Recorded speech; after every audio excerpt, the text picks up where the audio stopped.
আজকে আমরা সপ্তম শ্রেণীর পাটিগণিত প্রথম অধ্যায় নিয়ে আলোচনা করব। অধ্যায়টার শিরোনাম হচ্ছে মূলত ও অমূলত সংখ্যা। পর্ব 1, কারণ এটা একটা বড় চ্যাপ্টার, একদিনে সম্পূর্ণ আলোচনা করে শেষ করা যাবে না। যাই হোক, যারা আমার চ্যানেলে নতুন তারা সাবস্ক্রাইব করে পাশে থাকা বেল আইকনটি বাজিয়ে দিবে, যাতে প্রতিদিন তোমরা নতুন নতুন ভিডিওগুলো পাইতে পারো। যাই হোক, আলোচনা শুরু করছি। প্রথমে হচ্ছে বর্গ ও বর্গমূল। কোনো সংখ্যাকে সেই সংখ্যা দ্বারা গুণ করলে যে গুণফল পাওয়া যায় তা ওই সংখ্যার বর্গ, আর সংখ্যাটি গুণফলের বর্গমূল। আবারও বলছি, কোনো সংখ্যাকে সেই সংখ্যা দ্বারা গুণ করলে যে গুণফল পাওয়া যায় তা ওই সংখ্যার বর্গ এবং সংখ্যাটি গুণফলের বর্গমূল। যদি উদাহরণস্বরূপ আমরা কোনো একটা সংখ্যা ধরি 2, তাহলে এই 2কে যদি আমরা আবার 2 দ্বারাই গুণ করি তাহলে পাওয়া যাবে কত? 4। এখানে আমরা সংখ্যাটা ধরছি কত? 2। 2কে ওই সংখ্যা দ্বারাই, মানে 2 দ্বারাই, কোনো সংখ্যাকে 2 হইল কোনো সংখ্যা, সেই সংখ্যা দ্বারা, এই 2 হচ্ছে সেই সংখ্যা দ্বারা গুণ করলে যে গুণফল পাওয়া যায় এটা হচ্ছে গুণফল, তা ওই সংখ্যার বর্গ। তাহলে এই 2 এর বর্গ হচ্ছে 4। তাহলে আমরা এখানে লিখতে পারি 2 এর বর্গ 4। এবং সংখ্যাটি বলতে কত? 2। গুণফলের মানে 4 এর, এই 2 4 এর বর্গমূল। আবারও বোঝাচ্ছি, বিষয়টা খুব খেয়াল করে শোনো। কোনো সংখ্যাকে সেই সংখ্যা দ্বারা গুণ করলে যে গুণফল পাওয়া যায় তা ওই সংখ্যার বর্গ এবং সংখ্যাটি গুণফলের বর্গমূল। কোনো সংখ্যাকে সেই সংখ্যা দ্বারাই গুণ করতে হবে, যেমন 2কে 2 দ্বারা গুণ করতে হবে, একটা গুণফল পাওয়া গেছে কত? 4। সুতরাং এই 2 এর বর্গ হচ্ছে 4, গুণফলটা হচ্ছে বর্গ, আর সংখ্যাটি হচ্ছে এই গুণফলের বর্গমূল। সংখ্যাটি কত? 2। কার বর্গমূল হবে? 4 এর বর্গমূল।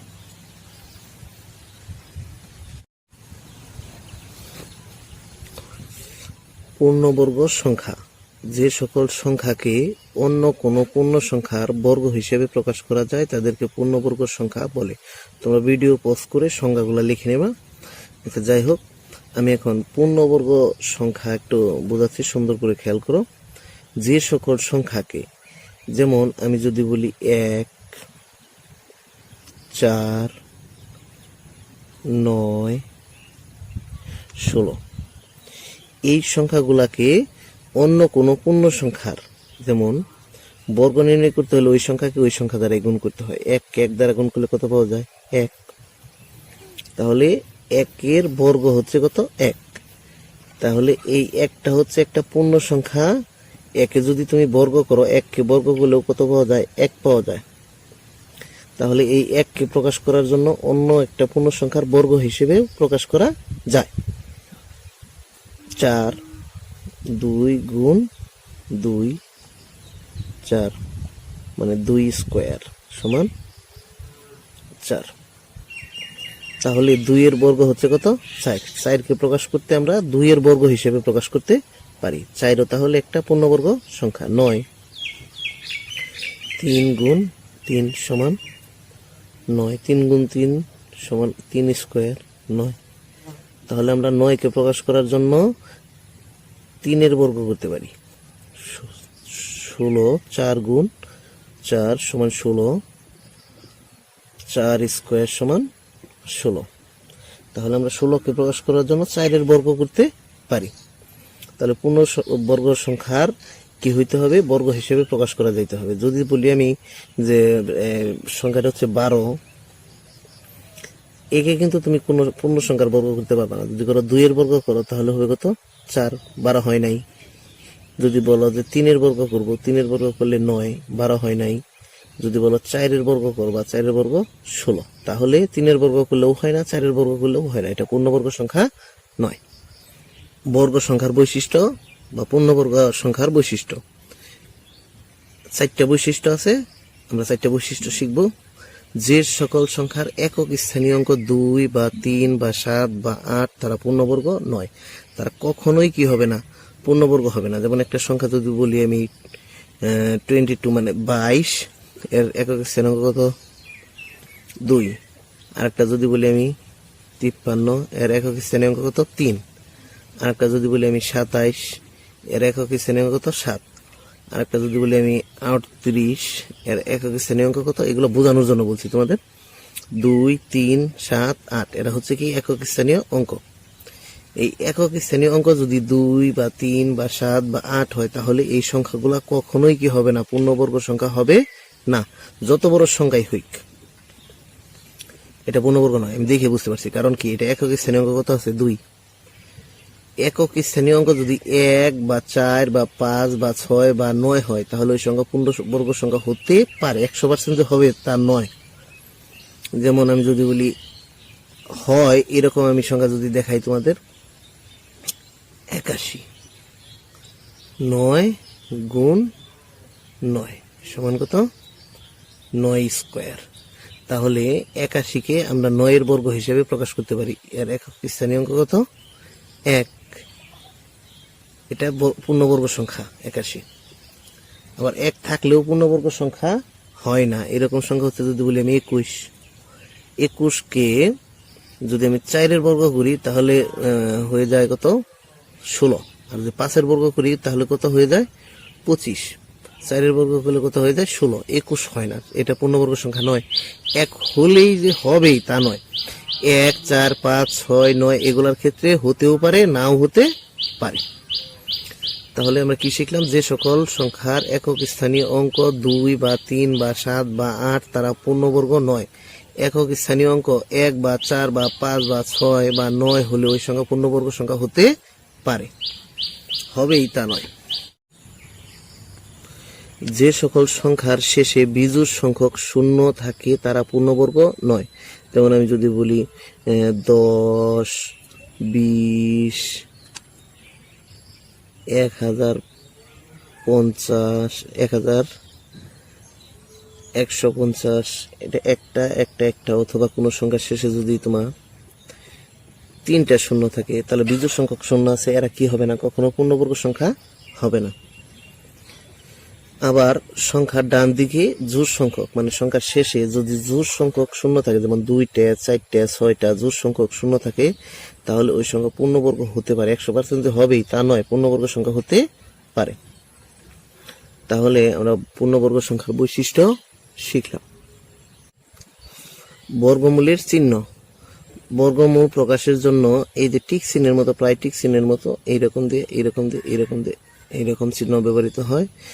যেমন 25-এর বর্গমূল বোঝাতে এই যে এটার রুট বলা হয়, ইংরেজিতে বলা হয় রুট 25। এইভাবে একটু এদিকে দিয়ে, এই নিচের দিকে দিয়ে, এদিকে দিয়ে, আবার উপরের দিকে। যদি 36-এর বর্গ, এভাবে লিখতে হবে। মৌলিক গুণনীয়কের সাহায্যে বর্গমূল নির্ণয়। 16-কে মৌলিক গুণনীয়কে বিশ্লেষণ করে পাই। এই 16 লিখছি এইভাবে দিয়া, 2 দ্বারা বিভাজ্য, 2 দ্বারা ভাগ করলে 8, আবার 8-কে 2 দ্বারা ভাগ করলে 4, আবার 4-কে 2 দ্বারা ভাগ করলে 2। তাহলে 1, 2, 3, 4 এরা হচ্ছে মৌলিক গুণনীয়ক। তাহলে 16 সমান কত লিখতে পারি, 2 গুণ 2 গুণ 2 গুণ 2, 2 দুগুণে 4, 4 দুগুণে 8, 8 দুগুণে 16। এরপরের লাইনে সমান দিয়ে বা ডাইন পাশে সমান দিয়ে তোমরা এগুলো জোড়াই লিখবা, দুইটা 2 গুণ 2 এই যে 1 জোড়া, আবার 2 গুণ 2 1 জোড়া। এরপরে তোমাদের কাজ হচ্ছে প্রতি জোড়া থেকে একটি করে গুণনীয়ক নিয়ে পাই। এই জোড়া থেকে একটা 2, এই জোড়া থেকে একটা 2, এই একটা 2টা, এটা একটা জোড়া থেকে একটা 2 নেবা, আবার আরেকটা জোড়া থেকে আরেকটা 2 নেবা, সমান কত 4। তাহলে 16-এর বর্গমূল, এই যে এই চিহ্ন বর্গমূল চিহ্ন, এটা রুট বলা হয়, সমান কত হয়েছে 4। উদাহরণ স্বরূপ তোমাদের আমি আর একটা দেখিয়ে দিচ্ছি। 36-এর বর্গমূল।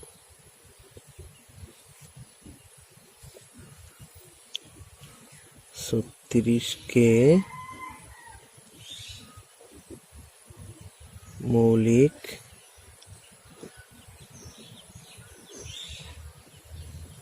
গুণনীয়কে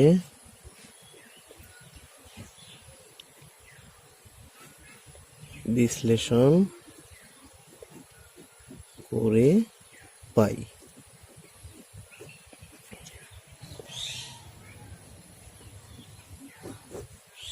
2 দিয়ে ভাগ করলে 18, 2 দিয়ে ভাগ করলে 9, আর তো 2 দিয়ে যায় না, বিজোড় সংখ্যা 3, 3 তিরিকা 9।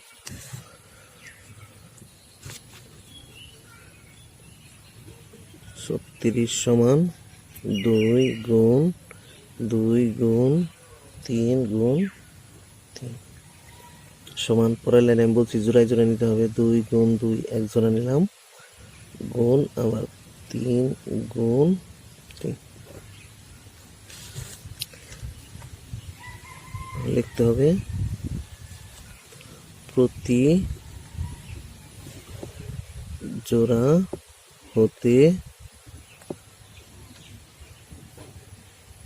একটি করে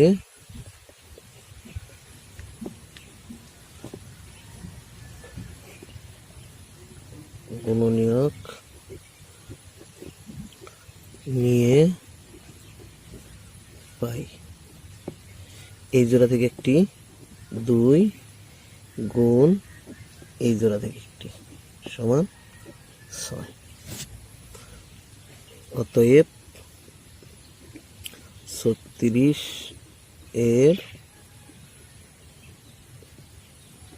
বর্গমূল সমান, এই যে এইভাবে রুট চিহ্ন দিবা, 36 সমান 6।